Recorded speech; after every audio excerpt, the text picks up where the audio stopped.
Hello students, ધોરણ 9માં બહુપદીઓ સ્વાધ્યાય 2.1માં પ્રશ્ન 1 જોઈએ. તો પ્રશ્ન 1માં નીચે આપેલી અભિવ્યક્તિઓ પૈકી કઈ બહુપદી એક ચલવાળી છે અને કઈ નથી બહુપદી. તો એમાં પ્રશ્ન 1માં જુઓ, એમાં પહેલી આવશે બહુપદી છે એક ચલવાળી, બીજી પણ આવશે વાય સ્ક્વેર વાળું, ત્રીજામાં નહીં આવે. વર્ગમૂળમાં ટી છે તો એનું ટીની ઘાત 1/2 થઈ જાય, તો 1/2 ઘાત એ પૂર્ણ સંખ્યા નથી. ચોથામાં પણ નહીં આવે. વાય છેદમાં છે, વાયની -1 ઘાત થઈ જશે, તો -1 ઘાત પણ પૂર્ણ સંખ્યા નથી, તો ચોથું નહીં આવે. પાંચમું પણ નહીં આવે. એમાં ચલ 3 અલગ અલગ આપેલા છે, તો પાંચમું નહીં. પ્રશ્ન 2માં જોઈએ, x2નું સહગુણક લખવાનું છે. એમાં પ્રશ્ન 1માં x1નું સહગુણક 1 આવશે, બીજામાં -1, આગળ માઇનસ એટલે -1 આવશે, ત્રીજામાં x2નું સહગુણક આગળ π/2 છે, ચોથામાં 0 આવશે. x2 આપેલું નથી એટલે 0 થશે.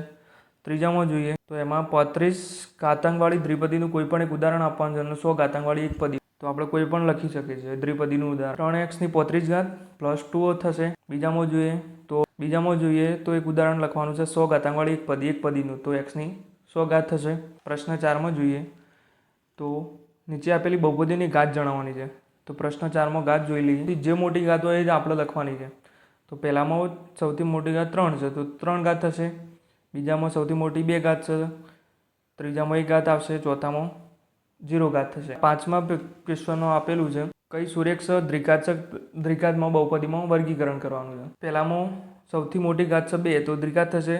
આમાં 3 ઘાત છે તો દ્વિઘાત, આમાં 2 ઘાત છે તો દ્વિઘાત, આમાં 1 જ ઘાત છે, 1 ઘાત છે એટલે સુરેખ, આમાં પણ સુરેખ થશે.